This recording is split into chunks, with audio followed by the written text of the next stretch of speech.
A autossabotagem é um conjunto de comportamentos que tem na sua base pensamentos e emoções inconscientes que, de fato, impedem a gente de alcançar o que a gente quer. E por que isso acontece? Porque algo que a gente quer é algo que é novo.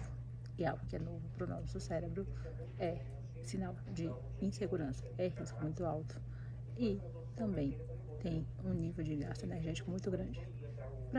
Para ele, isso não é positivo. Então, sim, o fato é, inconscientemente, ele vai fazer com que a gente tenha comportamentos que nos mantenham seguros, nos mantenham com menos gasto energético, que é a parte conhecida. Então, nos impede de avançar. Quais são os sinais que a gente tem que vão mostrando pra gente sobre essa autossabotagem?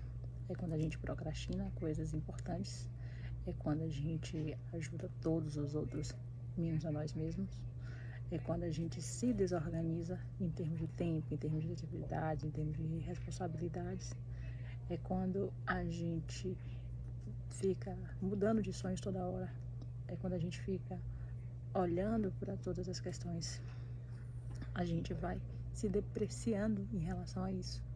A gente não se valoriza, a gente não se posiciona, a gente não fala o que pensa, a gente não olha para os nossos sentimentos. Isso tudo vai se acumulando, vai se juntando e a gente vai só piorando. Na carreira, o que é que isso gera de consequências? Esses são os sinais. O que é que isso gera de consequência?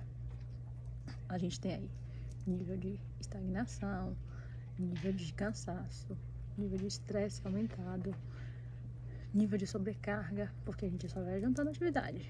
A gente só vai juntando a responsabilidade, deixando tudo para depois até que o depois nunca chega e os prazos vencem. E aí a gente leva uma insatisfação, porque tá tudo ruim, nada funciona. Essa sensação de que eu faço e não vejo resultado do meu fazer. Esse é o ponto. E aí a gente tem que entender o que é que eu vou fazer para não chegar no nível de exaustão, não chegar no nível de burnout. Como é que eu vou fazer para continuar me valorizando sem ser arrogante? Esses são pontos interessantes, importantes, para que a gente consiga, de fato, crescer dentro da nossa carreira.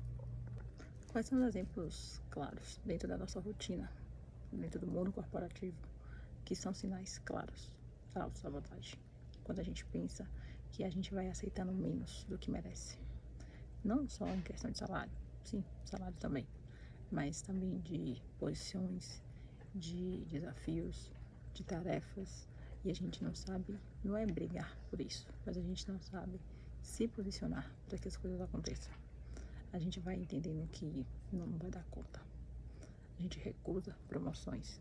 Já aconteceu comigo, inclusive. Eu já recusei vagas de gerente por achar que não era aquilo. E esse é um processo de olhar. É um processo de usar o seu autoconhecimento a seu favor. Não simplesmente a gente ter o autoconhecimento ou a gente simplesmente agir.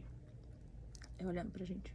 Quantas vezes a gente vai se enchendo de tarefas que não são importantes, que a gente podia delegar para outras pessoas, mas a gente vai se ocupando. A sensação de ocupado, a gente não vai para isso. A gente vai se sobrecarregando, a gente vai não olhando que a gente precisa dar tempo.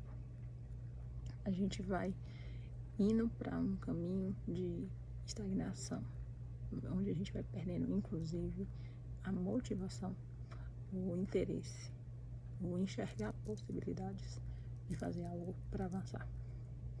Isso não é por acaso, isso não é à toa, isso são os nossos padrões. A gente vai contando historinhas. Então, como é que a gente sai disso? Que é o que nos interessa. Como é que eu faço para parar com esse ciclo de autossabotagem? Onde a situação não está ruim, a situação está ruim, ou está razoável e eu só vou fazendo coisas que vão piorando isso.